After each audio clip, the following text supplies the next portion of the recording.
তিনি একবার Begum Rokeya research centre ওয়াকাফ ভবন বলে একটা শিলান্যাস করেছিল, ওই শিলান্যাসই হয়েছে, একটা পর্যন্ত এখনো ইট গাঁথা হয়নি। কেন? সব সেটিং ভাবে চলছে। এদের সবার বাপ সবার মাথায় মনে রাখবেন আরএসএস বসে আছে, অতএব সমস্ত সম্পদকে আরএসএস এর ফান্ডে দিতে হবে, এটাই হলো ইনাদের মূল পরিকল্পনা। কেন? পুরো দেশ এখন কোন জায়গায় মোদি বসতে পারে, কোন জায়গায় শাহ বসতে পারে, কোন জায়গায় মমতা বসতে পারে, কোন জায়গায় অন্য কেউ দিল্লিতে অন্য কেউ নামে বসতে পারে, কিন্তু মনে রাখবেন সবার মাথাতে এই আরএসএস বসে আছে। তাই আরএসএস এর বিনা হুকুমে এরা কখনো কিছু করতে পারবে না। তাই ওয়াকাফ ভবন তো শিলান্যাস হলো, কিন্তু টাল বাহানায় ওয়াকাফকে রেজিস্ট্রেশন করা, তুলে আনা এমন কোনো ব্যবস্থা করলো না। এবং মনে রাখবেন আজকে এই আইন করার পিছনে উদ্দেশ্যটা কি? এই আইন করার পিছনে উদ্দেশ্য হলো, এখন দেখে দেখে অনেক বিষয় পড়তে গেলে অনেক সময় লেগে যাবে। ৭৭ বছর ধরে কম বেশি সবাই খেয়েছে, এই টুকটুক টুকটুক করে সবাই খেয়েছে। কেন্দ্র সরকার চাইছে টুকটুক করে খেয়ে লাভ নাই, সব তো আমার হাতে, সব তো আমার হাতে। প্রধানমন্ত্রী আমার, স্বরাষ্ট্রমন্ত্রী আমার, সব আমার। কোর্টকে আইন অবশ্যই সম্মানের, কিন্তু কোর্টের মধ্যে অনেক জজও আমার, লয়ারও আমার, প্রেসার দিয়ে অনেক কিছু করে নেব।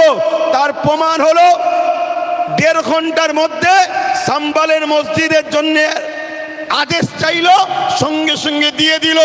অথচ আমার কলিকাতার সেই বোনটা কোথায়? আরজি করেন কোথায়? আরজি করেন।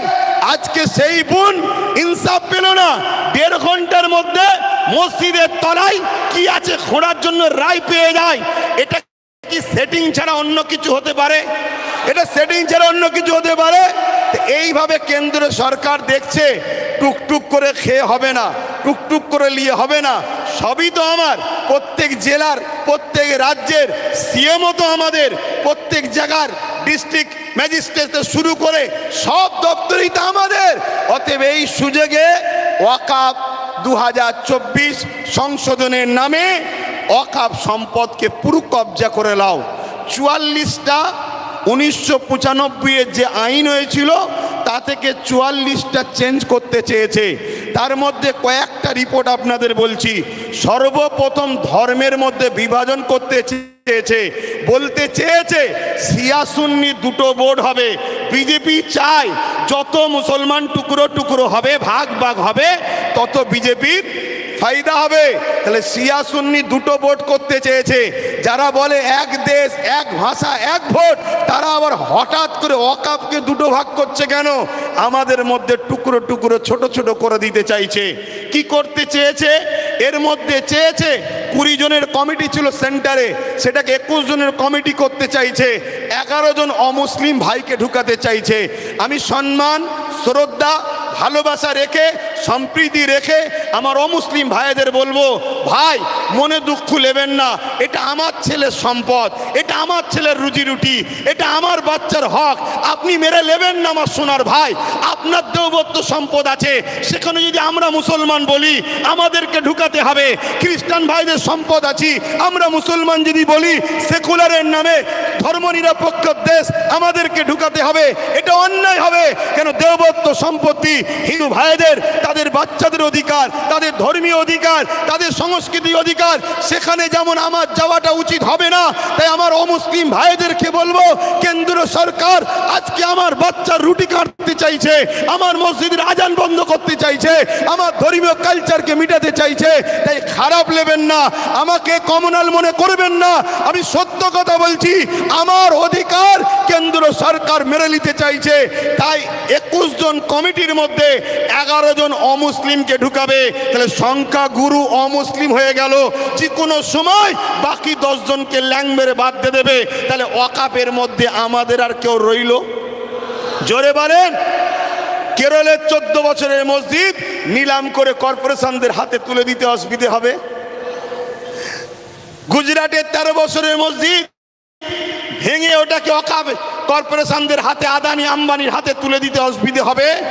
এভাবে স্বাধীনতার আগে যত ঐতিহাসিক মসজিদ মাদ্রাসা আছে, কবরস্থান আছে, সবগুলোকে মিটিয়ে দিতে চাইছে। কেন মিটাতে চাইছে? এটা প্রশ্ন তো। এক তো লোভ, অর্থ, টাকা, আমাদের ওপরে হিংসা, এগুলো তো ইত্যাদি। কিন্তু বাস্তবটা শুনুন, বাস্তব বলে এটাই, এনআরসি এনপিআর করে মুসলমানদের ধরে বিদেশি বলে তাড়াবার চেষ্টা করেছিল। আফগানিস্তান, পাকিস্তান, বাংলাদেশ বিভিন্ন রাজ্য থেকে অমুসলিম ভাইরা এলে তারা নাগরিকত্ব পাবে, মুসলমানরা পাবে না, এই বলে বিভাজন করতে চেয়েছিল। সেই জায়গায় আমি বলেছিলাম অবশ্যই দিন কোনো আপত্তি নাই, কেন আমি বুক ঠুকে জানি বাংলাদেশ থেকে কোনো মুসলমান ভারতে আসেনি, পাকিস্তান থেকে কোনো মুসলমান ভারতে আসেনি, আফগান থেকে কোনো মুসলমান ভারতে আসেনি। তাই আমাদের নাগরিকত্ব দিবার প্রয়োজন নয়। আমরা ছিলাম, আমরা আছি, আমরা যে এখানকার প্রমাণ দেবো কি করে? ওই যে কেরলের 14 বছরের 1400 বছরের মসজিদ বলে দিচ্ছে 1400 বছর ধরে ভারতে মুসলমান ছিল, আজান ছিল, একামত ছিল, নামাজ ছিল। ওই যে গুজরাটের 1300 বছরের মসজিদ বলে দিচ্ছে ভারতবর্ষে মুসলমান ছিল 1300 বছর ধরে, আজান ছিল, নামাজ ছিল। তাই ঐতিহাসিক মসজিদগুলোকে বিরান করে, কবরগুলোকে বিটিয়ে দিয়ে এরা সমাজকে দেখাতে চাইছে মুসলমান এদেশে নতুন করে এসেছে, তবে তো এনআরপি করে, এনআরসি করে আমাদের তাড়াতে সুবিধা হবে। কথা বুঝছেন না, বোঝেন না? তাহলে একদিকে যেমন এটা আমার ধর্মকে মিটাবার ষড়যন্ত্র, অপর দিকের পিছনে পুরো ভারতের মুসলমানদের ঘরে নাগরিকহীন করে এদেরকে গণহত্যা করার একটা ষড়যন্ত্র চলছে। মনে রাখবেন, এই জায়গায় আমাদেরকে জীবনের শেষ নিঃশ্বাস দিয়ে হলো আমাদের ওয়াকফ, আমাদের মসজিদ, আমাদের মাদ্রাসা, আমাদের কবরস্থান, আমাদের ঐতিহ্য আমাদেরকে বাঁচাবার জন্য সংগ্রাম করে যেতে হবে। এতে আপনারা তৈরি আছেন না নাই বলুন? তৈরি আছেন তো নাকি? আর মনে রাখবেন, কেন্দ্রে আজকে যে সরকার আছে, কাল বেটা মরে যাবে, অন্যজন আসবে, পরশুদিন আবার কেউ চলে যাবে, অন্যজন আসবে। কত সরকার এসেছে, কত সরকার চলে গেছে, কত রাজ্য এসেছে, কত চলে গেছে। কিন্তু মনে রাখবেন, এ দেশের একটা সংবিধান আছে, এই সংবিধান আমাদের ছিল, আছে, থাকবে। সংবিধান বলছে 1947-এ সংবিধান জানিয়ে দিয়েছে ভারতবর্ষের যেটা মন্দির, মন্দির থাকবে, যেটা মসজিদ, মসজিদ থাকবে, যেটা গুরুদুয়ার, গুরুদুয়ার থাকবে, যেটা চার্চ, চার্চ থাকবে, যেটা সনাতন ভাইদের যা যেটা যেটা ছিল 1947 থেকে ওটাকে আর চেঞ্জ করা যাবে না, ওটা ওরকমই থাকবে। তাই এই আইনকে সামনে রেখে আমি বলতে বাধ্য হচ্ছি, কেন্দ্র সরকার শুধু ইসলাম মসজিদ মাদ্রাসার বিরুদ্ধে নয়, কেন্দ্র সরকার আমার দেশের সংবিধানের বিরোধী লেগেছে। অতএব সংবিধান আগে না কেন্দ্র সরকার আগে? জোরে বলেন, জোরে বলেন। সংবিধানকে বাঁচাবার স্বার্থে কেন্দ্র সরকারের বিরুদ্ধে আমাদেরকে বুকে তাজা খুন দিয়ে হলো লড়াই করতে। কারা পারবেন? উঠে দাঁড়ান, উঠে দাঁড়ান। লড়াই করতে পারবেন আপনারা, লড়াই করতে পারবেন, লড়াই করতে পারবেন। রাজ থেকে অঙ্গীকার নেন, কেন্দ্র সরকারের পক্ষে কারো কথা এই বাংলার বুকে আমরা হতে দেব না। এতে আপনারা রাজি আছেন না নয়? রাজি আছেন না নয়? কেন? আমার দেশের সংবিধান, আমার দেশের সংবিধান আমাদের কাছে আগে। আমার দেশের সংবিধানকে যে বুড়াগুল তুলবে, আমার দেশের সংবিধানের বিরুদ্ধে যে কথা বলবে, আমার দেশের সংবিধানকে যে মিটাতে চাইবে, আমরা তাকে মূল গোড়া থেকে মিটিয়ে দেওয়া রাজি আছেন। কেন? অনেক কষ্ট করে, অনেক কষ্ট করে এদের স্বাধীন হয়েছে। হাজারো মুসলমান, হাজারো হিন্দু, হাজারো আদিবাসী, হাজারো দলিত, হাজারো শিখ, পাঞ্জাবিদের রক্তের বিনিময়ে এদের স্বাধীন হয়েছে। অতএব সেই দেশের সংবিধানকে নিয়ে আজকে তুমি হতে পারো প্রাইম মিনিস্টার, কিন্তু তোমার অধিকার নয় আমার দেশের সংবিধানের উপর হাত দিতে পারে, ঠিক না বেটি? এখানে আর একটা ছোট্ট কথা বলবো, আজ গাড়ি বুঝাই করে করে সুলতানে হিন্দের দরবারে যান আপনারা, কি গো জানতো নাকি? ছোট করে দেবো, টাইম কি হচ্ছে? শোনেন, অসুবিধা হচ্ছে আপনাদের। আমি আন্দোলনে নামিনি, নেমেছি যখন এর সাত শেষ দেখে ছাড়বো, কিন্তু আপনারা আছেন তো নাকি? আছেন তো নাকি? মনে রাখবেন। আচ্ছা, এই আন্দোলনটা করবেন কার সাথে? না, এই আন্দোলনে কাদেরকে সাথে নিয়ে আন্দোলন করবেন বলুন? কাদেরকে? বিগত ৭৭ বছর যারা ঝেড়ে খেয়েছে তাদের ঘরে? আরে খাওয়া তো শিখালো ৭৭ বছর ধরে তারা। একটা ছোট্ট কথা বলি শোনেন, পাড়ায় চোর পড়েছে, শুনছেন তো?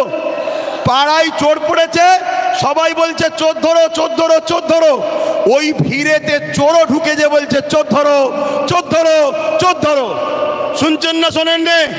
আমরা কতটা নসিব ফাটা দেখুন, আমাদের নিজেদের কর্মের জন্যে আমাদের সংখ্যালঘু মন্ত্রীকে, যে কিনা মুসলিম নয়, শুনছেন তো নাকি? আমাদের অকাউলিয়ে বিরোধী দল হয়ে নেতা হয়ে চিল্লাবে কে? যে কিনা মুসলমান নয়। আজকে বুকে হাত দিয়ে বলুন, আব্বাস সিদ্দিকীকে আজকে মনে পড়ছে না পড়েনি? আজকে বলুন। আমি বলেছিলাম চেয়ারের একটা পায়া দরকার, মনে পড়ছে? বলেছিলাম, মনে পড়ছে? আজকে বলুন, টোটাল ভারতবর্ষে যদি বা বাংলা থেকে যদি ২-৫টা নওশাদ সিদ্দিকীর মতো যদি সেন্টারে পাঠানো যেত, তাহলে বিল করার সাথে সাথে চেয়ার ছুঁড়ে মারত। এখান থেকে সংবিধানের বিরুদ্ধে কথা বলছিস, কিন্তু আজ আমরা লোভে পড়ে গেলাম বা জালিমদের লুটারতে আমরা হেরে গেলাম। কিন্তু মনে রাখবেন, এই লড়াই অনেক দিন কালের। আগামী দিন অস্তিত্ব বাঁচাবার জন্য যেমন আমাদেরকে রাজপথে সংবিধানের অধিকার নিয়ে লড়াই করতে হবে, ঠিক তেমনি সংবিধানের অধিকার নিয়ে নিজেদেরকে বাঁচার জন্য, নিজেদের অকাপ বাঁচাবার জন্য একটা চেয়ারের পায়ারও দরকার আছে না নাই? জোরে বলে আছে না নাই? মনে রাখবেন, তাই আমাদের ঘরে এখানেও দরকার, ওখানেও পাঠাতে হবে। যখনই সংবিধান বিরোধী কিছু কথা হবে তখনই তারা লড়বে। আজকে বলুন, আব্বাস সিদ্দিকী ভুল করেছিল। এই গত দুদিন আগে পার্লামেন্টে আমার পশ্চিম বাংলার বিধানসভায় ওয়াকফ নিয়ে আলোচনা হচ্ছিল। বড় বড় দাঁড়িয়ে রাখা মৌলী সাহেব কলকাতায় দাঁড়িয়ে বড় বড় ফুটানি দিচ্ছিল, ওর মধ্যে ঢুকে একটা ওয়াকফের পক্ষে কথা বলেনি, একটাও কথা বলেনি। আমি আপনাকে রিপোর্ট বলে যাচ্ছি, কেন? ও যদি কথা বলে পরের বারে টিকিট পাবে না, তাহলে এইরকম যদি মুনাফেক মুসলমান আমাদের মাথায় বসে থাকে, তাহলে আমাদেরকে লুটবে না তো কাদেরকে লুটবে? তাহলে এর জন্য আমাদের দোষ আছে না নাই? তাই আগামী দিন বাচ্চাদের ভবিষ্যতের স্বার্থে, কেন ওয়াকফ হলো সব থেকে বড় ইস্যু, এটা যদি মিটে যায় তোমাদের সব অস্তিত্ব মিটে যাবে। ওয়াকফ যখন থাকবে না, তুমি ভারতের স্বাধীনতার আগে দেশ ছিলে, প্রমাণ দেখাতে পারবে না। আরে তোমার মসজিদে থাকার পরও প্রমাণ দেখাতে পারছো না, তারপরে মনে রাখবে তখন তোমাকে বলবে যদিও থাকে থাক, ভোটটা দিতে পারবে না। শুনছে না শোনেন না? এ বিরাট বড় নাটক, অনেক বড় চেন চলছে। মনে রাখবেন, বিগত দিন যা বলেছি আজকে সেটা ঘটছে না ঘটেনি। আজকে যেটা বলছি যদি ঘুমিয়ে থাকো, অগ্রাহ্য করো, তাহলে আগামী দিন কিন্তু কোনো ঘটবে, তখন কিন্তু আব্বাস সিদ্দিকী আর বলার জন্য থাকবে না। এটা বলে দিয়ে গেলাম। এ লড়াই আমাদের জীবন মরণের লড়াই, এ লড়াই আমাদের বাচ্চাদের লড়াই।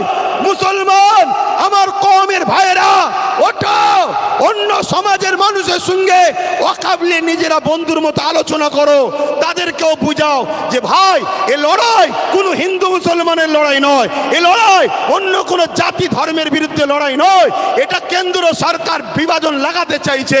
এ লড়াই আমার অধিকার, আমার যেটা গণতান্ত্রিক রাইট, আমার সংবিধানের রাইট, এই রাইটকে কেন্দ্র সরকার লুটছে, এটা মানুষকে বুঝাও।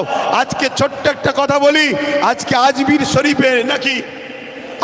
শরীফে নাকি হিন্দু ভাইদের কোনো একটা বিশ্বাস শিবলিঙ্গর কি ধর্মীয় একটা কিছু ব্যাপার আছে। আমি ভাই কারো ধর্ম নিয়ে বেশি কথা বলা পছন্দ করি না, এটা প্রেমের জিনিস। কিন্তু আমি আমার হিন্দু ভাই সনাতনী ভাই শ্রদ্ধার সাথে জানাচ্ছি, বলুন তো ভাই, যখন খাজা গরিবে নওয়াজ হুজুরের রওজা তৈরি হয় আজ থেকে প্রায় 800 বছর আগে, আলাউদ্দিন খিলজি তখন ছিল, তখন তো হিন্দুস্তানে হাজারো লাখো হিন্দু ভাইয়েরা ছিল, আজমিরেও ছিল, কই তখন তো কেউ কথা তোলেনি যেটা আপনি শিবলিঙ্গর আমাদের তীর্থভূমি আছে সেটাকে ভেঙে কেন আপনি করলেন? তারপরে আরো অনেক হুকুমাতরা এসেছে, কই কখনো তো কোনো হিন্দু ভাই সনাতন ভাই আওয়াজ তোলেনি। তারপরে ইংরেজ এসেছে, আজকে আমার দেশে এই বিজেপির অটল বিহারী বাজপেয়ী সাহেব এসেছে, কই তখন তো আওয়াজ ওঠেনি। এটা শুধুমাত্র আমাদেরকে ব্রেন ডাইভার্ট করছে, হিন্দু ভাইদের করে বোকা বানানো হচ্ছে। শ্রদ্ধার সাথে বলছি, আপনারা নিশ্চয়ই জানেন LIC-কে বিক্রি করে দেওয়া হয়েছে। LIC-তে চাকরি গেছে কাদের? খারাপ নেবেন না, LIC মুসলমানরা চাকরি করে না, আমার হিন্দু ভাইদের চাকরি গেছে। হকারকে বন্ধ করে দেওয়া হয়েছে, কাদের কাছে চাকরি বলুন? আমার হিন্দু সনাতন ভাইদের। শুনুন আমার হিন্দু ভাইয়েরা, সনাতন ভাইয়েরা, শ্রদ্ধা দিয়ে বলছি, যতটা আপনি ভারতকে ভালোবাসেন আমিও ততটা ভালোবাসি। আমি আপনাকে ছোট করছি না, তবে আমার ধর্ম বলছে দেশকে ভালোবাসা, তাই দেশের জন্য মরা এটা আমাদের জন্য পুণ্যের কাজ। দেশকে আমরা এতটাই ভালোবাসি, তাই আপনাদেরকে শ্রদ্ধার সাথে জানাচ্ছি, মনে রাখবেন রেল বিক্রি হয়ে গেল, জিনিসপত্রের দাম কিভাবে চলছে, একটার পর একটা, কারেন্ট থেকে শুরু করে এয়ারপোর্ট থেকে শুরু করে সব বিক্রি হয়ে যাচ্ছে। তাই আইকে চোখকে ঘোরাবার জন্য এই সব ষড়যন্ত্র চলছে। আসুন আদিবাসী ভাই, দলিত ভাই, সাঁওতাল ভাই, শিখ ভাই, পাঞ্জাবি ভাই, ভারত আপনার, ভারত আমার, ভারত আপনার, ভারত আমার। আমি বলছি ভারত আপনার, আপনার আপনার আপনার, আমি আপনার ভাই, আমারও ভারত। আসুন মিলেমিশে যেভাবে ব্রিটিশের কালো থাবা থেকে আমার দেশকে আজাদ করেছি, এই সকল অশুভ যারা দেশকে লুটছে এদের হাত থেকে আমরা দেশকে আবার নতুন করে ফিরিয়ে সুন্দর করে সাজাবার জন্য কাঁধে কাঁধ মিলিয়ে চলি। মনে রাখবেন আমার সনাতন ভাই, আদিবাসী ভাই, দলিত ভাই, সাঁওতাল ভাই, ভারতবর্ষ হলো একটা গাছ, একটা বট গাছ বলেন আর যে কোনো গাছ বলেন, একটা শক্তিশালী বড় গাছ।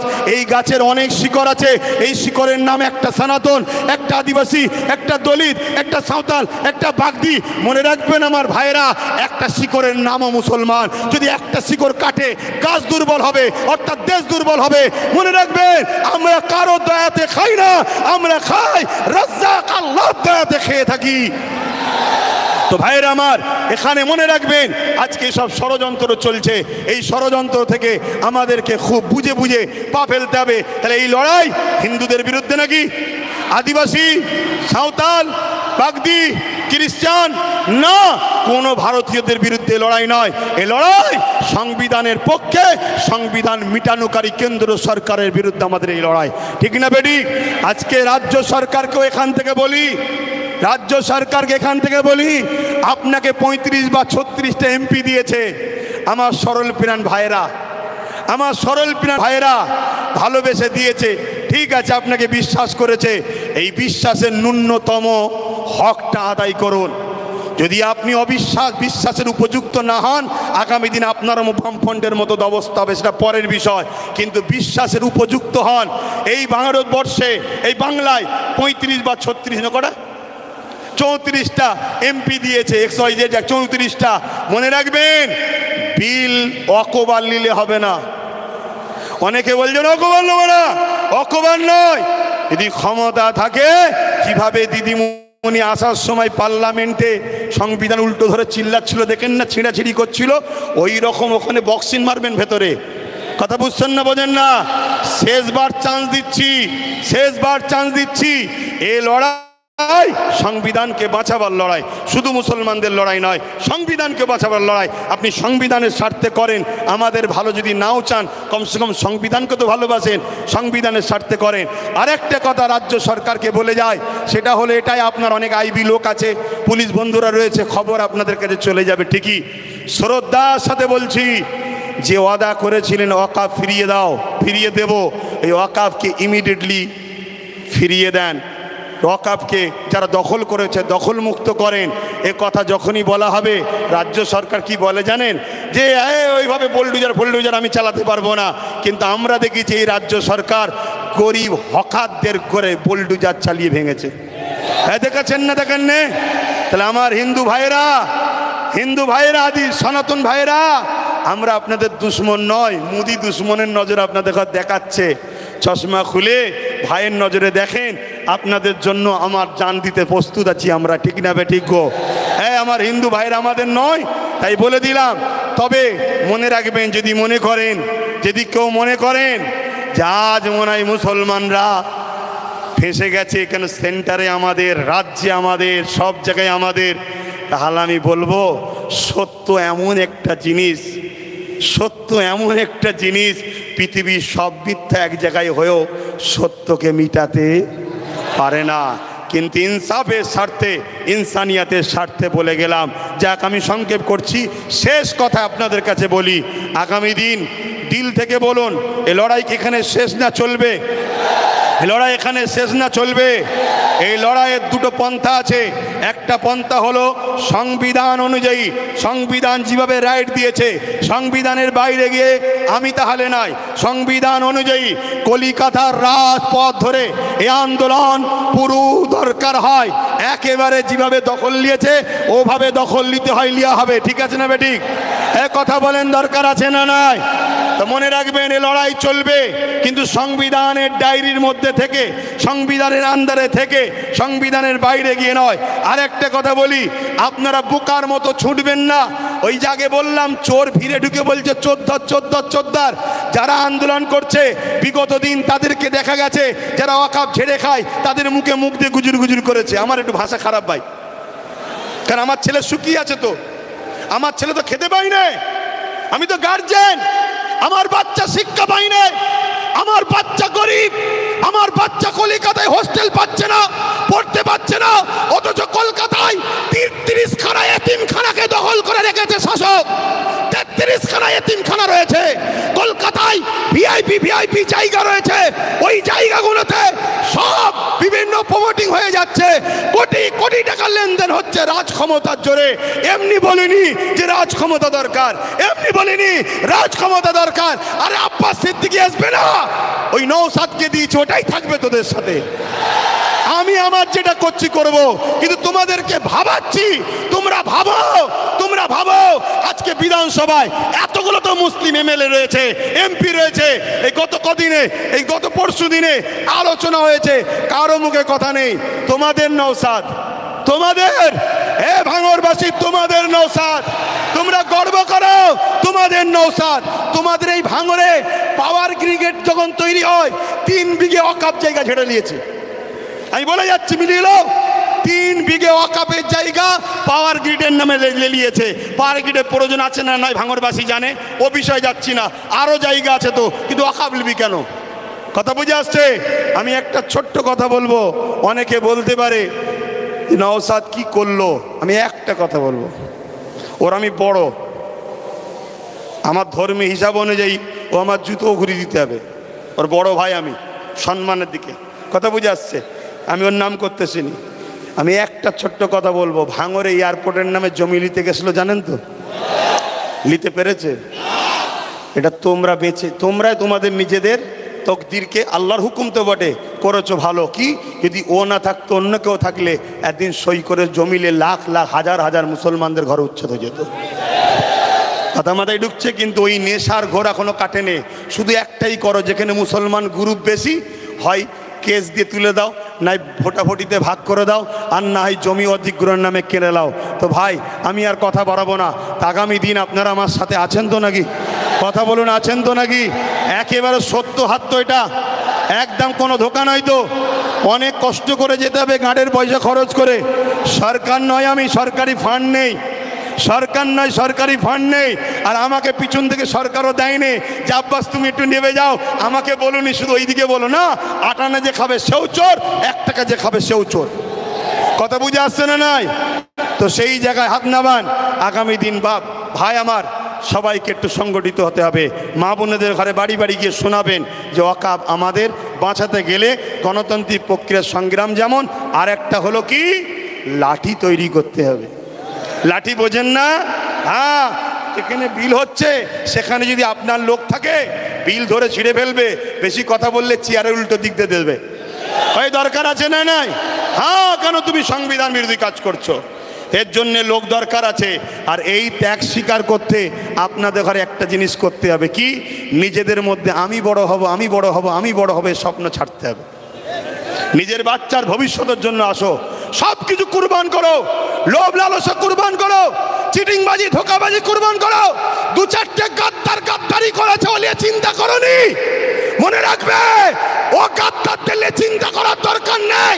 আল্লাহ যেটা করে ভালোর জন্য করে, পচা ঝাঁজ বেরিয়ে যায় ভালো, কারো জন্য কোনো কিছু আটকায় না। তো যাক, কেন্দ্র সরকারের বিরুদ্ধে আমাদের এই সংগ্রাম আজ থেকে শুরু হলো 6 ডিসেম্বর, আগামী দিন চলতে থাকবে।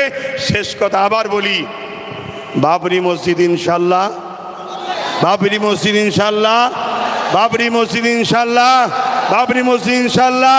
হাত লম্বা করে তুলে বলুন, হবে ইনশাল্লাহ, ইনশাল্লাহ। নারে দিবে, আরো দিল খুলে নারে দিবে, নারে দিবে। লব্বাইক ইয়া রাসূলুল্লাহ, লব্বাইক ইয়া রাসূলুল্লাহ।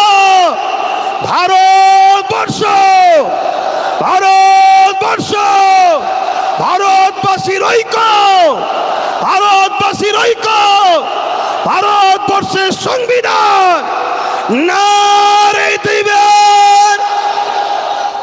পুলিশ বন্ধুদের সঙ্গে আমাদের কোনো রাগ নেই, তারা আমাদের বন্ধু, তারা আমাদের বন্ধু। কিন্তু অশুভ লোকের হাতে ক্ষমতা চলে যাওয়ার জন্য পুলিশ বন্ধুরা বাধ্য হয় পরিবার, চাকরি, নিজের জানের হেফাজতের জন্য আমাদের উপরে লাঠিচার্জ করতে বাধ্য হয়। কথা বুঝে আসছে? তারা আমাদের বন্ধু, তারা কখনো চায় না, তারও তো ঘরে মা বোন বউ বাচ্চা আছে, তারাও তো একটা বদদুয়ার কথা মনে করে যে হাই লেগে গেলে, বদদুয়া লেগে গেলে শেষ হয়ে যাবে, আমার ছেলের ক্যান্সার হয়ে গেলে কি হবে। তাই তারা জুলুম করতে চায় না, কিন্তু বদমাইশ লোকের হাতে ক্ষমতা চলে যাওয়ার জন্য বদমাইশি করছে। কথা বুঝে আসছে? তো যাক, চিন্তা করার কিছু নেই। আমি এখানে সংক্ষেপ করছি, আস্তে আস্তে ঘরে যাবেন, আস্তে আস্তে ঘরে যাবেন। মনে রাখবেন, এ দেশ আমাদের ছিল, আছে, থাকবে। সংবিধান ছিল, আছে, থাকবে। সরকার আছে, পড়ে যাবে। কেন্দ্র সরকার যেটা করছে অন্যায় করছে। আসুন ছোট করে একটু দোয়া, আল্লাহুম্মা আমিন, আল্লাহুম্মা আমিন। আয় আল্লাহ, হাবিবের খাতে রহমত করে দয়া করে আমাদের এই চেষ্টাকে আপনি কবুল করেন। আমরা ভুল করেছি আল্লাহ, বারবার সেকুলার নামে ভণ্ডগুলোকে বিশ্বাস করে মেহনত করে তাদের জন্য লড়াই করেছি, ভাই ভাই খুনোখুনি করেছি, মারপিট করেছি। আজকে সেই সেকুলার গুলো সব ডুব মেরেছে। আর কেন্দ্রের জালিম সরকার মসজিদ, মাদ্রাসা, দিন ইসলামের ওয়াকফের উপরে হাত দিয়েছে।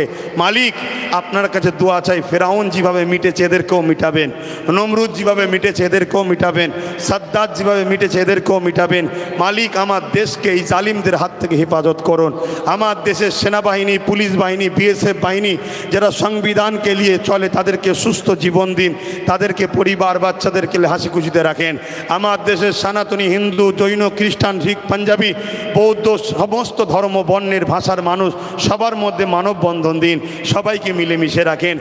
তামাম কায়নাতের সৃষ্টিকর্তা আল্লাহ, জানি আপনি আমাদেরকে পরীক্ষা নিতে শুরু করেছেন যে তোরা আমাকে কত ভালোবাসিস দেখব। আল্লাহ, আপনার পরীক্ষায় যেন আমরা নিজেদের জানকে দিয়ে হলেও এই জালিমের গদিকে তুলতে পারি, এই ক্ষমতা আপনি আমাদেরকে দেবেন আল্লাহ। আয় আল্লাহ, আপনি আমাদেরকে পরীক্ষা নিচ্ছেন, পাশাপাশি আপনার কাছে ভিক্ষা চাই, আপনি আমাদেরকে আরও কামিয়াবি দেন।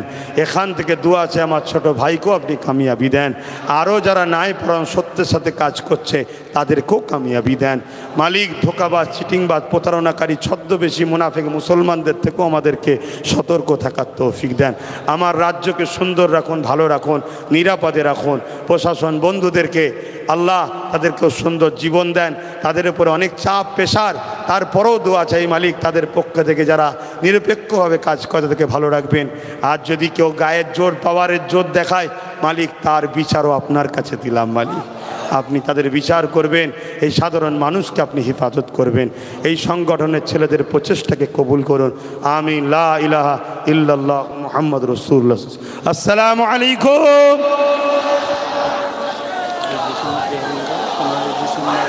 না না, আমরা বিভিন্ন জায়গায় প্রোগ্রাম আরও করছি, আপনাদের এখান থেকে শুরু হলো তো যাক, আস্তে আস্তে যাবেন, আস্তে আস্তে যাবেন। যেদিন আমি কলিকাতায় ডাকবো খবর পেলে একটু সময় দিতে হবে, আশা রাখছি, আশা রাখছি। আস্তে আস্তে যান, আস্তে আস্তে যান। আসসালামু আলাইকুম। আস্তে আস্তে যেতে বলো, গাড়ি ঘোড়া। স্বেচ্ছাসেবক ভাই যারা আছেন, আপনারা গাড়িগুলো যাতে করে ভালোভাবে বার করতে পারে সেই ব্যবস্থাটা আপনারা করে দিন। রাস্তাটা ক্লিয়ার রাখবেন, রাস্তাটা ক্লিয়ার রাখবেন। সাথে সাথে প্রতিটা স্বেচ্ছাসেবী ভাইদেরকে বলবো, আপনারা শেষ পর্যন্ত এই মেলা মাঠে থাকবেন। যতক্ষণ না পর্যন্ত সমস্ত কর্মীরা এখান থেকে বাড়ি ফিরে যাবে ততক্ষণ পর্যন্ত আপনারা এখান থেকে যাবেন না। যাতায়াতের কোনো রকম যেন অসুবিধা না ঘটে সেটা আপনারা লক্ষ্য রাখবেন। সাথে সাথে যেখানে গাড়ি পার্কিং আছে, স্বেচ্ছাসেবী ভাই আপনারা গাড়িগুলো সুন্দরভাবে বার করার মতন ব্যবস্থা করে দিন। যারা গাড়ি রেখেছেন আপনারা বেশি তাড়াহুড়ো করবেন না। স্বেচ্ছাসেবী